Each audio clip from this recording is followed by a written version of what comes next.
Now, I say all that to say this. In the midst of rapid change, the first thing people look for is leadership. They look for people, like perhaps you and I, hopefully, who can add value to change, who can make sense of the change. And in forums like this, we often talk about management, but I know that management is essential to any enterprise, and many of you will be in management, but I believe you're also a leader. And I want to speak to the leadership side for just a few minutes as we come on the back of what I've just said. Managers generically, and I'm being generalized now, generically are about metrics, numbers, pie charts, graphs, targets. That's what a manager does if he or she does a job well. But leaders are about mindsets. Managers are about best practice and benchmarking, which is appropriate. But leaders are about next practice, breakthrough. What can we do that hasn't been done before? Essentially, management's about structure, isn't it? Managers are structural engineers, but architects are what leaders are, cultural architects. What does a leader do? In my view, a leader articulates a vision, maps out a strategy, marshals activity to create an environment in which people flourish and projects fly. That's the ideal anyway. Articulating a vision of the preferred future, not just of my business, but of the community of which I'm a part. Building a strategy to achieve that vision. Marshalling activity, bringing the right people into the enterprise to help for that strategy. And in doing all of the above, building a vibe, as we used to say in the 60s, when I was younger, so much younger than today. Building a vibe, building an environment in which it's normal for people to be inventive.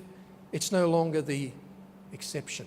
What kind of cultures will we need to build to take a lead in the smart age and change not only our companies, but in time, the betterment of our nation? We need cultures of trust. I love the movie Invictus, the first years of Nelson Mandela's presidency of your country, and how he befriended a group of white young men with whom he had nothing in common, who played a game he would previously have despised because it represented apartheid. But he recognized that he needed them to help build his rainbow agenda. You see, Mr. Mandela, and this is the great magic of Mr. Mandela, of Madiba, for people like me from outside your country, is that he didn't see himself as the president of black South Africa. And he could have done, couldn't he? He didn't see himself as the president of coloured South Africa. He saw himself as the president of all South Africa. His commitment was not to some narrow sectional interest, and he could have been justified in doing so, I suggest, but to the common good, a term which is used extensively today in political circles, the common good. Do you know there's a trust deficit in much of the world today when it comes to leadership? And this applies to business, education, politics, law. I don't have time to show it all to you today. In South Africa, your police force has been through a massive trust deficit since 2012 and the massacre that occurred there. Politics in this country. You don't have to listen to I was listening to the news yesterday. There's a massive trust deficit there with not just one person or two people, but in some cases the political class. I believe you and I can be part of restoring the trust quotient.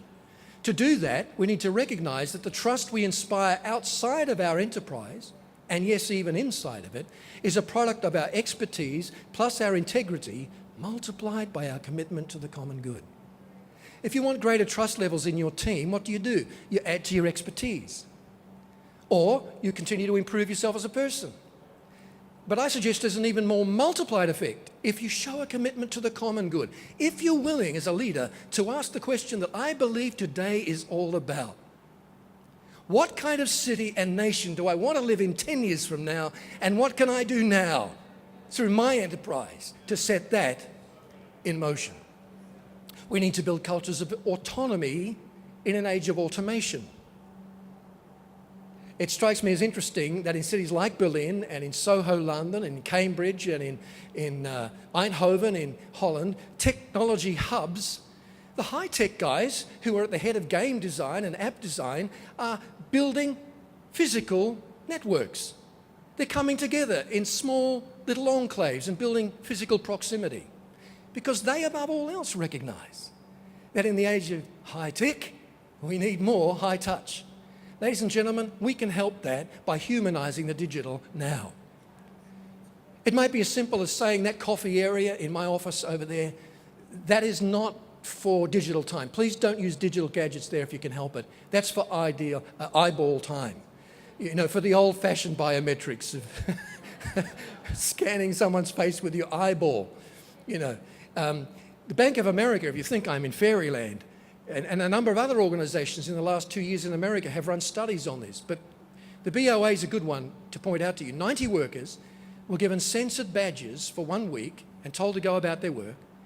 At the end of the week, through big data, they discovered that the workers who produced most were the ones who mingled more. That led the Bank of America, the biggest bank in the United States, to reschedule all of its coffee breaks, to encourage people to move away from individual coffee breaks at your screen and come into this newly decorated coffee area with ambient music, and it's all very cool. They found within 4 months a 10% boost in the productivity. How many of you would like to have a 10%, even a 5% boost in the productivity of people who work with you?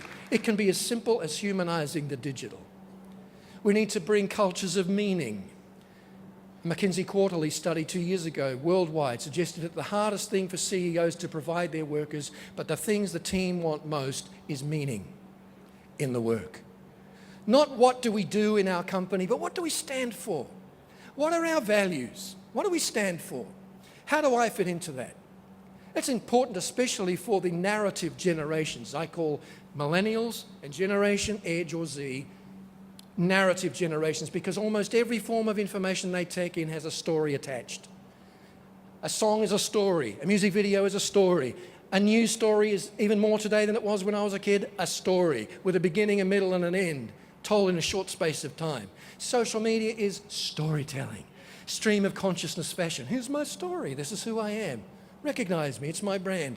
Storytelling, very important for this generation to have meaning and to be included in the story, to know how I, at my workstation, am making a difference to that story, drawing sight lines to the story. We need cultures of reflection. A number of companies now, like Google and others, have discovered that imagination breaks boost performance.